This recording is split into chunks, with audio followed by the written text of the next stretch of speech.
एक दिन एक व्यक्ति बुद्ध के पास आया और उसने बुद्ध के संग में शामिल होने की इच्छा जताते हुए कहा, गुरुजी, मैं आपका शिष्य बनना चाहता हूँ। बुद्ध ने कहा, तुम्हें मेरा शिष्य बनने के लिए एक दिन पूरा शमशान में बिताना होगा और वहां तुम जो भी देखोगे, जो भी महसूस करोगे, मुझे आकर बताओगे। उसके बाद ही तुम संघ में शामिल हो पाओगे। वो व्यक्ति ये सुन घबरा गया। उसने बुद्ध से कांपती आवाज में कहा, गुरुजी, दिन में तो ठीक है, लेकिन रात में शमशान में रहना खतरनाक है। बुद्ध ने कहा, कैसा खतरा? व्यक्ति ने कहा, वहाँ भूत प्रेत होंगे, वो मुझे पकड़ लेंगे और जान से मार देंगे या जीवन नर्क बना देंगे। भूत प्रेतों का खौफ उस व्यक्ति के चेहरे पर साफ दिख रहा था। पर बुद्ध ने कहा, तुमने भूत प्रेत देखे हैं? इस पर व्यक्ति ने कहा, नहीं, पर मैंने सुना बहुत है और कुछ ऐसे लोगों को जरूर देखा है जिनमें भूत आ जाते हैं और उन्हें परेशान करते हैं, अजीब अजीब हरकतें करते हैं। तब बुद्ध ने जवाब दिया, फिर तो अब तुम्हारे पास ये सुनहरा अवसर है ये जानने के लिए कि क्या वाकई भूत प्रेत होते हैं या नहीं। तुम एक रात शमशान में व्यतीत करो। वहाँ अगर तुम्हें कुछ ऐसा लगे कि वो भूत है तो देखना कि वो कैसा दिखता है, और यदि ऐसा कुछ ना हुआ तो तुम यह जान पाओगे कि भूत प्रेत जैसी कोई चीज नहीं होती। इस तरह पूरी रात तुम जो भी अनुभव कर पाओगे वो सुबह मुझे आकर बताना।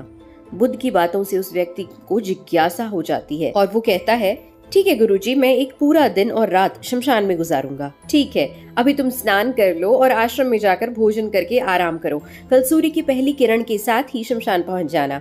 व्यक्ति के जाने के बाद बुद्ध ने अपनी 4 शिष्यों से कहा कि वह व्यक्ति कल शमशान जाएगा, तुम उसके पीछे जाना और उस पर नजर रखना, पर ध्यान रहे उसे भनक भी नहीं लगे कि कोई उस पर नजर रख रहा है। अगले दिन सुबह होते ही वो व्यक्ति शमशान पहुंच गया। बौद्ध भिक्षु भी उस व्यक्ति का पीछा करते हुए उस जगह छुपकर उस व्यक्ति पर नजर रखने लगे। जब तक दिन था तब तक वो व्यक्ति शमशान में इधर उधर घूमता रहा। उसे खास वैसा कुछ भी अनुभव नहीं हुआ, लेकिन जैसे जैसे सूर्यास्त के साथ अंधेरा घनाता जा रहा था उस व्यक्ति की धड़कनें बढ़ती जा रही थी। किसी तरह उस व्यक्ति ने पूरी रात शमशान में गुजार ली और सुबह होते ही वो बुद्ध के पास पहुंच गया। तब बुद्ध ने उस व्यक्ति से पूछा, बताओ शमशान में कैसा समय व्यतीत हुआ तुम्हारा? क्या अनुभव किया? क्या क्या देखा? गुरुजी, जैसे ही मैं सुबह सुबह शमशान पहुंचा तो वहाँ कुछ घंटे बाद मुझे कुछ लोगों की भीड़ शमशान की ओर आती दिखाई पड़ी जो एक अर्थी लिए जा रहे थे। मैंने जब उन लोगों को ध्यान से देखा तो उनमें से कुछ लोग बेहद दुखी, कुछ लोग सामान्य और कुछ लोग बेहद खुश थे। वो लोग उस मृत इंसान के बारे में बोल रहे थे कि इस व्यक्ति ने बहुत अच्छे कर्म किए हैं, बहुत किस्मत वाला है ये। इसके बाद उस मृत बुजुर्ग के बेटे ने अपने वृद्ध पिता की चिता को अग्नि दी। अर्थी के साथ शमशान आए लोग कुछ देर वहीं खड़े रहे। चिता प्रचंड अग्नि की लपेटे से धू धू करके जलती रही। सभी लोग मायूस खड़े जलती चिता को निहार रहे थे।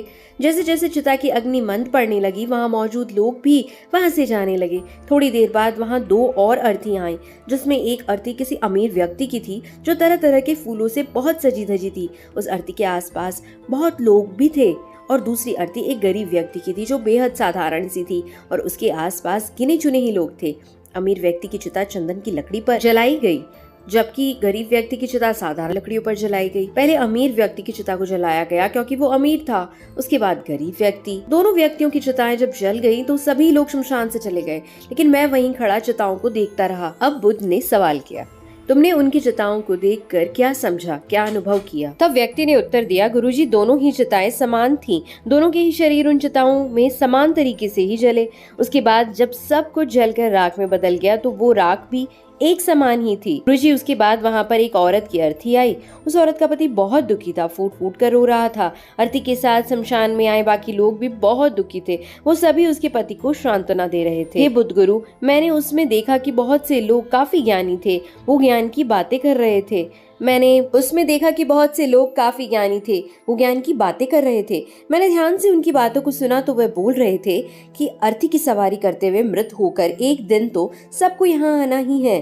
जीवन हमें इंसानियत और परोपकार से जीना चाहिए, अधर्म कर्म से दूर रहना चाहिए, किसी को कभी कष्ट नहीं देना चाहिए। धन के पीछे हमेशा भागकर जो हम अपने जीवन का सुख चैन गंवा बैठते हैं और अंत में जो भी धन इकट्ठा करते हैं वो सब कुछ तो यहीं धरा का धरा रह जाता है। गुरुजी, उसके बाद शमशान में कोई अर्थी नहीं आई। इस पर बुद्ध ने पूछा, तुम सारी रात वहां रहे तो क्या कोई भूत प्रेत तुम्हें दिखा? व्यक्ति ने कहा, नहीं, वहां मुझे कोई भूत प्रेत नहीं दिखा। हालांकि मन में एक डर तो था, पर सच कहूं तो पूरी रात मैं अपने आप से ही डरता रहा। कभी हवाओं से हिलने वाले पत्तों की आवाज़ों से डरता रहा, तो कभी वहाँ आसपास मौजूद जीव जंतुओं की आवाज़ों से डरता रहा। सारी रात सहमा रहा, लेकिन पूरी रात में मुझे कोई भूत प्रेत नहीं नजर आया। बुद्ध ने उस व्यक्ति से कहा, ठीक है, अब तुम जाओ और आश्रम में आराम करो। कल फिर तुम्हें पूरा एक दिन और रात शमशान में बिताना होगा। अब वो व्यक्ति ये सुन बोला, आप कैसी बात कर रहे हैं गुरुजी?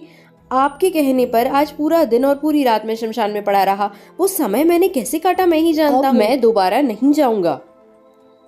तब बुद्ध ने उत्तर दिया, देखो, जो खास चीज तुम्हें वहां जाकर मिलनी है वो तुम्हें अभी तक नहीं मिली है। जब तक वो चीज तुम्हें नहीं मिल जाती, मैं तुम्हें संघ में शामिल नहीं कर सकता। तुम एक दिन और वहां रुको, तुम्हें वो अवश्य मिल जाएगी। व्यक्ति बोला, ठीक है, मैं कल एक दिन और एक रात व्यतीत कर लूंगा शमशान में। अगले दिन सुबह वो व्यक्ति बुद्ध का आशीर्वाद लेकर फिर से शमशान पहुंच गया। एक पूरा दिन और रात बिताकर वो व्यक्ति अगली सुबह फिर बुद्ध के पास पहुंचा, लेकिन इस बार उस व्यक्ति के चेहरे पर एक अलग ही तेज था। एक अलग ही खुशी झलक रही थी, मानो उसे वो मिल गया हो। लेकिन बुद्ध उसके मुंह से सुनना चाहते थे, इसलिए बुद्ध ने एक सवाल फिर पूछा, मेरे पीछे कुछ 15-20 लोग रोते बिलखते चल रहे हैं। मेरे पिता अर्थी के आगे आगे चल रहे हैं और कुछ लोग राम नाम सत्य बोलते हुए मेरे ऊपर फूल फेंक रहे हैं। मेरे सभी रिश्तेदार बहुत दुखी हैं। भीड़ में मौजूद कुछ लोग तो सिर्फ दुखी होने का नाटक कर रहे हैं।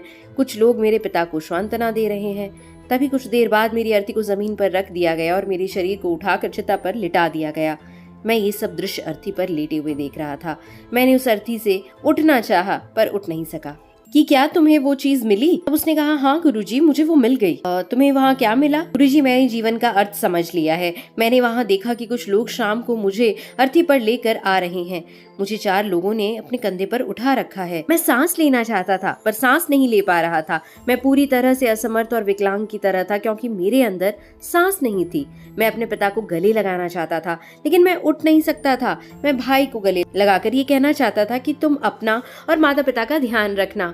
घर व परिवार की जिम्मेदारी अब तुम्हारे ऊपर है। इसे बखूबी निभाना, इससे मेरी आत्मा को शांति मिलेगी। कुछ समय बाद मेरा मुंह कपड़े से ढक दिया गया और शरीर के ऊपर कई लकड़ियां रख दी गई। मुझे अब कुछ भी दिखाई नहीं दे रहा था। फिर उसके बाद मुझे अत्यंत गर्मी महसूस हुई। मुझे एहसास हुआ कि मुझे अब जलाया जा रहा है। धीरे धीरे लकड़ियों के साथ साथ मेरा पूरा शरीर चलने लगा। मेरा दम घुट रहा था। मैं उठना चाहता था। आखिर अग्नि ने प्रचंड रूप ले लिया और धीरे धीरे मैं भी उस अग्नि में पूरी तरह खो गया। पूरी रात मैं खुद को ऐसे ही जलते देखता रहा। मैंने देखा कि अंतिम रूप में मैं एक राख बन चुका हूँ। उस पूरी रात न मैं डरा, न मुझे डर का एहसास हुआ। जब आंखें खुली तो एक तीव्र रोशनी मेरी आंखों पर पड़ी। मैंने देखा कि ये तो मैं हूँ, वो भी शरीर के साथ। मुझे बहुत खुशी का अनुभव हुआ। उसके बाद मेरे मन से न जाने कितने ही भ्रम समाप्त हो गए और मैं आपके पास आ गया। बुद्ध मुस्कुराए और बोले कि तुम अब संघ में शामिल हो सकते हो, क्योंकि तुमने अब ज्ञान रूपी उस बीज को प्राप्त कर लिया है जिसमें शरीर को भूलकर स्वयं को जानने की इच्छा होती है। इसी ज्ञान की प्राप्ति के लिए मैंने तुम्हें शमशान भेजा था, जहां अंततः तुमने ये जाना कि शरीर नश्वर है, नेत्रों से दिखने वाली हर चीज नश्वर है। शमशान आने वाला हर व्यक्ति भी यह समझ रहा होता है, पर शमशान से वापस जाते ही वो सब भूलकर पुनः उन्हीं गलतियां और क्रियाओं में लग जाता है, जैसे झूठ बोलना, लूट, धसौट, अधर्म, लालच, बुराई, क्रोध, अपशब्द, अहंकार, ईर्ष्या इत्यादि नाना प्रकार बुरी भावनाओं से बुरे कर्मों को अंजाम देते हैं।